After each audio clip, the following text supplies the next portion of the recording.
Day 3 was a focus on the American Airborne sector. So we started in Mere-Eglise.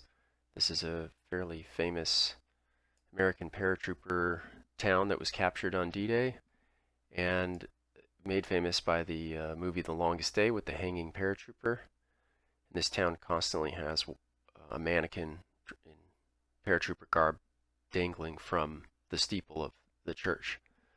So we're in the square in front of the church. Here is a better view of that American paratrooper hanging off the church. And our tour guide told us some really dramatic stories about this misdrop of American paratroopers into the town square here. And that will be on a video by itself following this one. So if you want to hear those stories, that's there. Very interesting stuff happening. And this is a kind of a photo from 80 years ago compared to now, and as you'll see, once again, almost nothing at all has changed. We'll get back to that shortly. This is inside the church. Right when you walk in and turn around, there's a stained glass of these American paratroopers as part of the church now. So a lot of detail in this. You have the reserve chute with the ripcord here, the pistol pouch, the daggers in the boots, right? It even has them holding onto their risers as they descend. Yeah, and there was a lot of this too. Most of the churches had some kind of stained glass commemorating this moment. Here's another in the same church, actually. There were many monuments throughout the entire trip, and I am kind of leaving most of them out, but this one I liked because it says at the top, "In remembrance of the airborne spirit, Overlord, June 1944," and it has the killed and wounded for each of the units, the 82nd, the 101st, and the British 6th Airborne. As mentioned in a previous video, much of the battle damage has been preserved, so this is a wrought iron fence next to the church that has bullet gashes in the wrought iron, and one of the tops has been shot away, and they just leave it as is. This is a boulevard where, as you'll soon see, nothing has changed. So here's that same boulevard that's behind the tour guide right now, and here's a better angle. So very much the same, right? Back and forward here. Okay. Here's another section of the street not far from the church. As you can see, this white shuttered window here matches with this and the peaked roof and these double windows. Again, I started doing less of this once I realized basically nothing at all has changed in 80 years. This is the town hall, and even though it says Hotel de Villa, it's actually the town hall.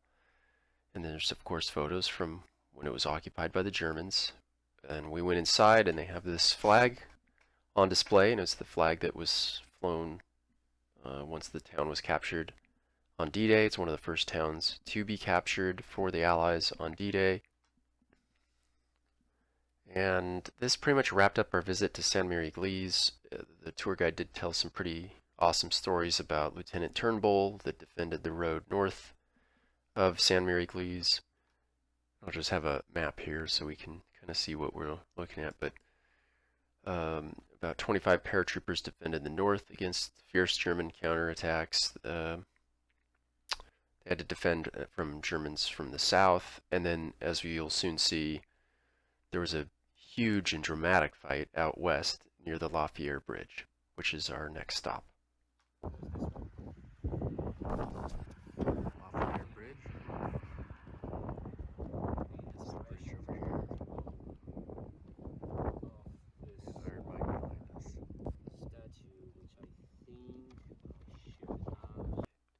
So this is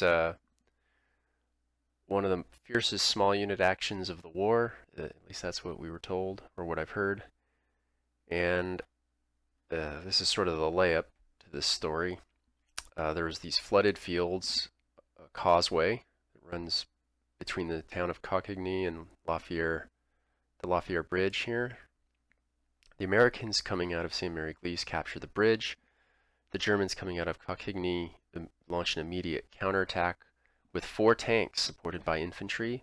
But they're coming down this funnel, right? So the Americans are waiting for them with bazookas, and they managed to knock out. Here's a kind of a good photo, and the Americans were right up on the bridge, and these German tanks came down. Well, captured French tanks, but manned by Germans, came down this road, and 3 out of 4 tanks were knocked out very quickly by bazookas, and the last tank was mounted by a paratrooper, had the hatch propped open and grenades thrown in to knock it out. So the Germans suffered pretty badly in this counterattack. Our tour guide has this modern photo with the approximate locations of the tanks overlaid into it, so you can see how close these tanks came before they were destroyed. That probably has more to do with the range of the bazooka than anything else. And then here's the actual photo taken from the position of the first German tank that was knocked out, and you see the last 3 here. So let's just go back. So that photo was taken by where this first tank is, and then that photo is of the last 3. Okay. And then it became almost entirely an infantry fight until the very end. This is just a map showing that German attack. The Americans are on the south side. The German tanks came here, supported by infantry. You can see them kind of following the tanks. And then the area to the left and right are very, very flooded, so you can't, it's impassable. This is sort of the final attack, but the battle apparently seesawed throughout the day, and so there's a lot of drama here with both sides giving each other a lot of hurt. But it turns out across the flooded area there was a bunch of paratroopers kind of stuck in this orchard called Tim's Orchard, and we actually stopped by later to visit that. And so they were able to launch attacks into the Coquigny from the flank against the Germans.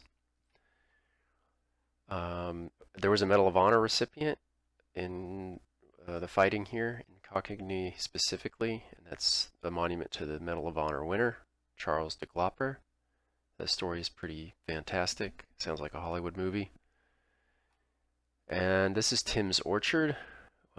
It's still, again, everything's still there, so there's not much to see. It's just a bunch of trees, but they have this monument there. And then we kind of left that area, but I'll finish that story and say that the Americans were reinforced by units coming off of Utah Beach, so with armor support they shelled Coquigny and then used smoke rounds to put smoke as much as they could on that side, and then a very reluctant group of glidermen were ordered over the causeway and to attack into the town, and suffered very badly, but they did end up taking this apparently very vital area and securing it. So then we moved to Shanley's Hill, and this I thought would be more interesting than it was. I always thought Shanley's Hill was it's a 30-foot high, what I thought was basically a mountain that this fellow defended against the Germans at a strategic crossroads not far from Fiere Bridge. And no, it was actually really unimpressive. There is just a flat area, just a bunch of fields, and okay, they named this crossroads after Thomas Shanley for what he did there. The tour guide didn't have too much to say about it. This is a bombed out house in Coquigny, I believe. So this is what it was in 1944, and then of course they patched it back up, but basically leave it the same. More battle damage in the graveyard at Coquigny. This is actually a bullet stuck into the wrought iron, so I thought that was kind of neat. Yeah, there's a close-up. And then more information about the battle is here, so I read that. Okay, so then we moved out to another area, and this was kind of something the tour guide was quite proud of. This is private property, but this was the chateau that Rommel held a very important meeting with regards to the defense of Normandy, and so you can see the man walking out of these very same doors, right? So it's been set up by the private owner for tourists to come in and check out. And he's got these cutouts in the door, in the windows there, and you can walk inside, and it's kept very much the same as it was in 1944. So this is the interior of the house. And then we moved and visited roughly 3 or 4, at least 3, but I think it was 4. I don't know what else to call this, but like sites dedicated to the crashed C-47 aircraft. And so there were 21 planes, 21 C-47s filled with paratroopers that were shot down on D-Day, and each one essentially has a memorial of one size or another. And these are the various memorials. I really liked this one because it has an imprint of a C-47 in the ground, and then behind it are trees for every one of the fatalities, sort of the symbol of new life, etc., etc. This is very well kept. And we're actually standing on an embankment.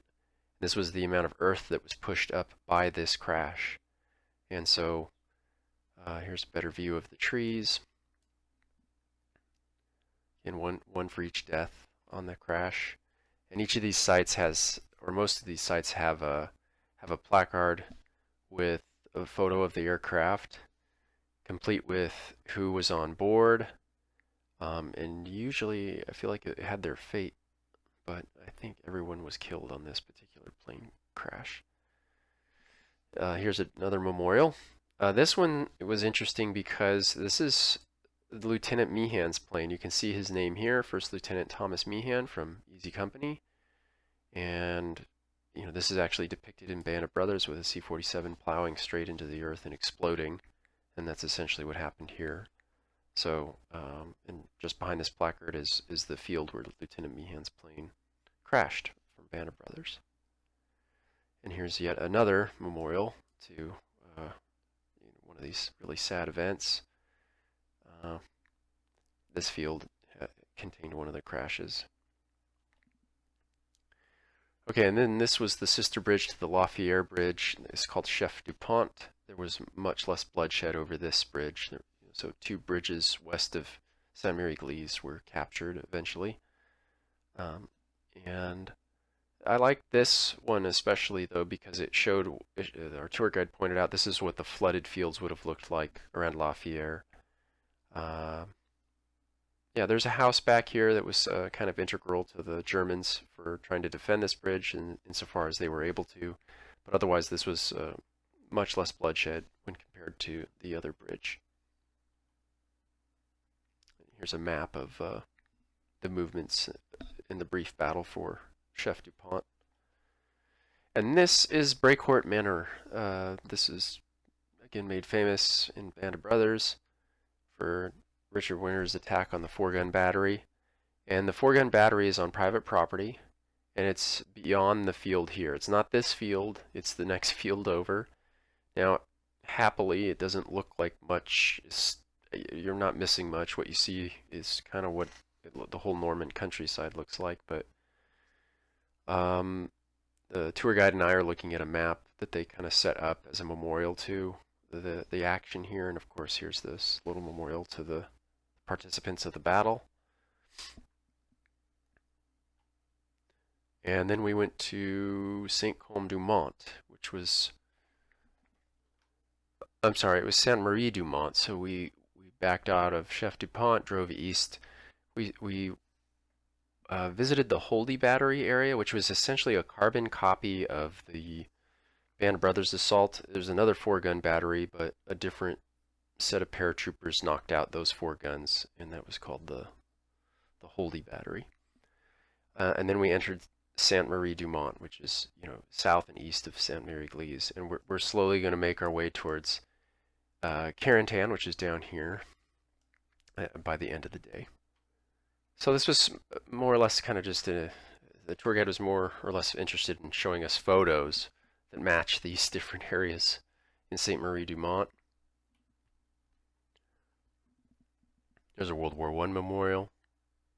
And one of our final stops before finally going to Carentan was Audeville, and this is a semi-famous location because this is where these two American medics stayed in a church and treated wounded from both sides, despite the fact that the town changed, control changed several times. So if the Germans were outside, it didn't matter. They didn't retreat when the Germans took over. They kept tending the wounded.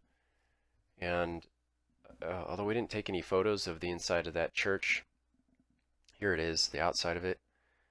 The blood stains and a lot of the battle damage, even inside the church, has been preserved. There was a dud shell that landed amidst the wounded in there. The confessional has some bullet holes in it. It was really, really bizarre. Angeville, that's the name of it.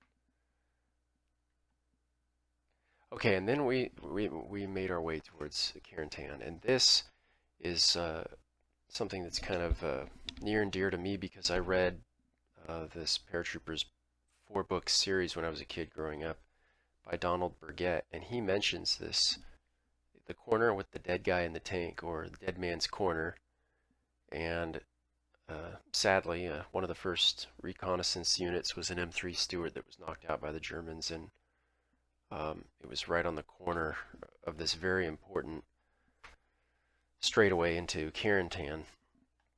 So this is the actual photo of the poor guy's tank, but that was what it was colloquially known as amongst the American soldiers, was the dead man's corner.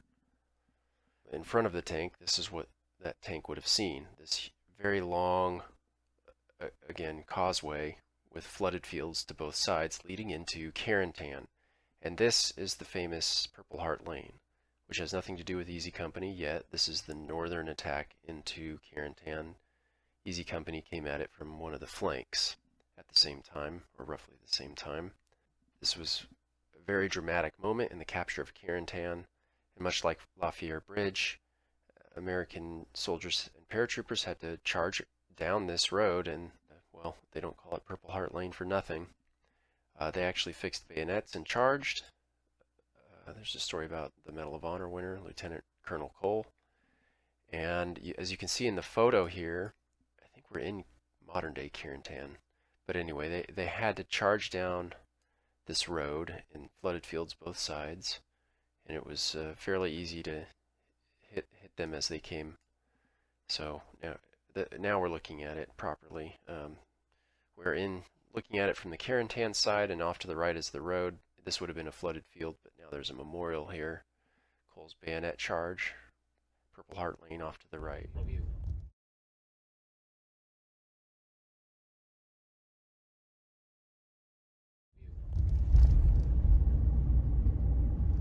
yeah. And as they approach, suddenly German fire triggered on them. Yeah. And you must imagine that except a building like this, all of this wasn't there. You had ditches by the side of the road, which is also necessary in this area because we are in a marshy area for water drainage. And what is still a bar today, by the way, even though the name has changed, that's where Easy Company entered Carentan. Okay. Right there. Cool. Running down that street, which is also was already a road. And as they got here, after knocking out the German snipers from this building, they turned that way, which was leading them back to the center of Carentan. So I feel like the series did a really good job of showing how it really was, all the way to the end where this, he said snipers, I think there was a machine gun actually in this building here shooting down the road. So yeah, very interesting. And then we entered Carentan proper, and there was a lot more of these, nothing has changed type photos. So many that I kind of just selected a few to present for this video. This is battle damage on one of the houses that they haven't fixed. You can see quite a bit got taken out here, but they didn't patch it. So after looking around at Carentan for a while, we moved out of the town to where Easy Company fought the Battle of Bloody Gulch, which is also in the Band of Brothers series. And on the way there, we crossed a Bailey Bridge from World War II, and here's what that looked like. Paint on it. It's an actual Bailey Bridge from World War II. Bailey Bridge from World War II. Wow. Oh, yeah. Is that special?